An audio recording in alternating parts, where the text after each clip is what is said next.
মোৰ বাবে মন্দিৰ বান্ধৈ মোৰে জীৱন এইখন মোৰে ঘৰ অ বান্ধৈ ইয়াতে সুখ মোৰ ওৰে জীৱন আনে বোলে জুপুৰি তুমি বোলা ঘৰ মোৰ বাবে মন্দিৰ বান্ধৈ মোৰে জীৱন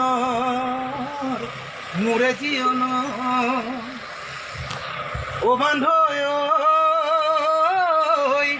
এইখন মোৰে ঘৰ ছালৰ ফুটাৰে গণনা কৰোঁ আকাশৰ জিলমিল তৰা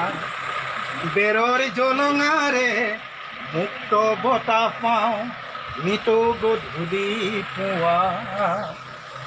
বাঁহৰ বিচনা মোৰ কাটাকুটু শব্দবোৰ সিও হয় গীতৰে সুৰ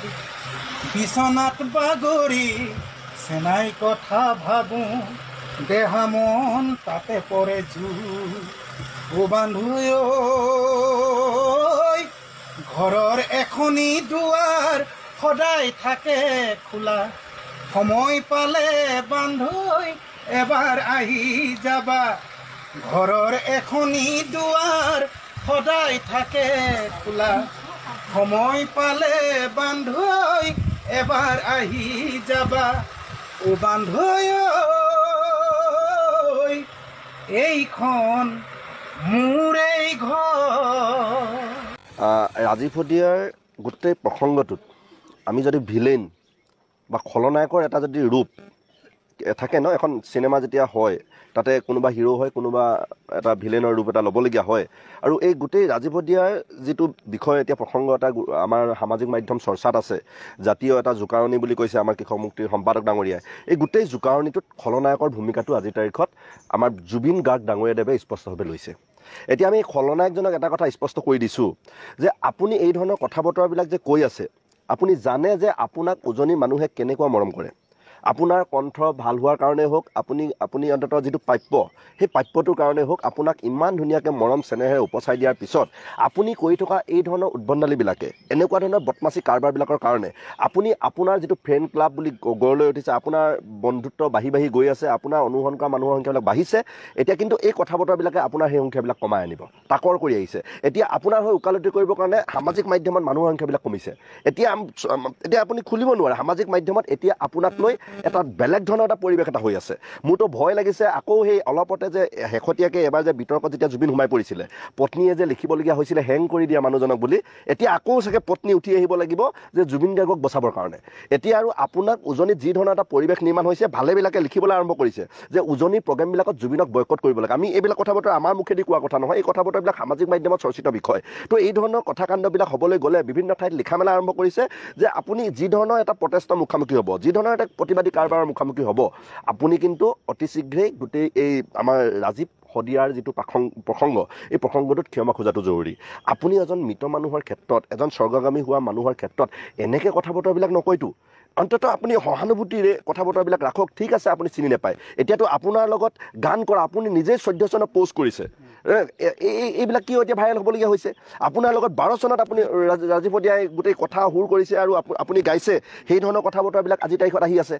14 চনত আপোনাৰ লগত একেলগে গান কৰিছে কিবা অন্তু চাউদাকে গোটেই ফাইনেন্স কৰিছে এই কথা বতৰাবিলাক সামাজিক মাধ্যম আপুনি নিজে আপোনাৰ ছ'চিয়েল মিডিয়াত এইবিলাক প'ষ্ট কৰি ৰাখিছে এইবিলাক এতিয়া আমাৰ ফ্ৰেণ্ড চাৰ্কুলবিলাকে ৰাজীৱ শদিয়াৰ অনুগামীবিলাকে খুচৰি মেলি পাব্লিক কৰি দিছে এতিয়া আপুনি চাওক আপুনি কিমান মিছলীয়া কেৱল মদৰ নিচাত 8 PM পিছত বুলি এটা খুব এটা চৰ্চিত এটা বাক্য আছে 8 PM পিছত হোৱা কথা বতৰাবিলাক জুবিন গাৰ্গৰ সঁচাকৈ খুব ভয়ংকৰ আৰু এই কথা বতৰাবিলাকে আপোনাৰ ফ্ৰেণ্ড চাৰ্কুলত এটা বিৰূপ প্ৰভাৱ পৰিছে আৰু অসমীয়া ৰাইজে কিন্তু আপোনাক গণশত্ৰু আৰু গোটেই ৰাজীৱ শদিয়াৰ প্ৰসংগটোত আপুনি খলনায়কৰ ভূমিকাটোৰ পৰা ওলাই আহিবৰ কাৰণে আমি আহ্বান জনাইছোঁ আৰু আপোনাক এতিয়াও সন্মান কৰে মানুহে ৰাজীৱ শদিয়াৰ প্ৰসংগটোত আপুনি অন্ততঃ ক্ষমা খুজি আপুনি অন্ততঃ তলমূৰ কৰি কথা বতৰাবিলাক অন্ততঃ ভাল ধৰণে ৰাখি অন্ততঃ সন্মান দিবৰ কাৰণে চেষ্টা এটা কৰক জুবিন গাৰ্গে কেতিয়া কি কয় ক'বই নোৱাৰে বহু ক্ষেত্ৰত দেখিছোঁ কিন্তু মই এইটোৱে ক'ব খুজিছোঁ জুবিন গাৰ্গক এতিয়া গোটেই সমগ্ৰ অসমৰ মানুহে নৱপ্ৰজন্মৰ পৰা আদি কৰি তেওঁক এটা শত্ৰুৰ এটা উপাধি দিছে, কোনে দিছে নাজানো। মানুহে সমাদৰ কৰে, মানুহে ভালো পায়, তেওঁৰ গান শুনে, যথেষ্ট জনপ্ৰিয়তা আছে। তেওঁক এতিয়া নৱপ্ৰজন্মই অনুকৰণ কৰা হ'ল। গতিকে তেওঁ কথা কিছুমান কওঁতে অকণমান সংযত হৈ নৱপ্ৰজন্মক প্ৰেৰণা দিব পৰাকৈ কিছুমান কথা ক'লে হয়তো অকণমান ভাল হ'ব বুলি মোৰ ব্যক্তিগত অনুভৱ। আৰু তেওঁ চিনি পোৱা নোপোৱাটো তেওঁৰ নিজৰ ব্যক্তিগত কথা, সেইখিনিলৈ মই ক'বলৈ নাযাওঁ। কিন্তু তথাপিও তেওঁ অকণমান চিন্তা কৰি কথাবোৰ ক'লে অকণমান ভাল হয় বুলি ভাবোঁ, মোৰ ব্যক্তিগত অনুভৱ। এইখন মোৰে ঘৰ অ বান্ধৈ ইয়াতে সুখ মোৰ উৰে জীৱন আনে বোলে জুপুৰি তুমি বোলা ঘৰ মোৰ বাবে মন্দিৰ বান্ধৈ মোৰে জীৱন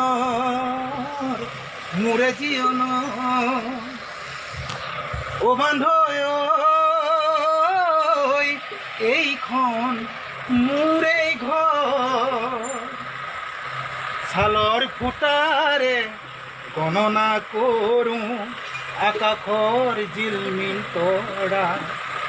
বেৰৰ জলঙাৰে মুক্ত বতাহ পাওঁ নিতৌ গধূলি পুৱা বাঁহৰ বিচনা মোৰ কাটাকুটু শব্দবোৰ সিও হয় গীতৰে সুৰ বিচনাত বাগৰি চেনাই কথা ভাবোঁ দেহা মন তাতে পৰে জোৰ অ বান্ধৈ ঘৰৰ এখনি দুৱাৰ সদায় থাকে খোলা সময় পালে বান্ধৈ এবাৰ আহি যাবা ঘৰৰ এখনি দুৱাৰ সদায় থাকে খোলা সময় পালে বান্ধৈ এবাৰ আহি যাবা অ বান্ধৈ এইখন মোৰে ঘৰ এইখন মোৰে ঘৰ অ বান্ধৈ ইয়াতে সুখ মোৰ উৰে জীৱন আনে বোলে জুপুৰি তুমি বোলা ঘৰ মোৰ বাবে মন্দিৰ বান্ধৈ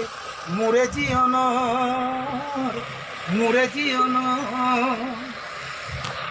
অ বান্ধৈ এইখন মোৰে ঘৰ ছালৰ ফুটাৰে গণনা কৰোঁ আকাশৰ জিলমিল তৰা বেৰৰ জলঙাৰে মুক্ত বতাহ পাওঁ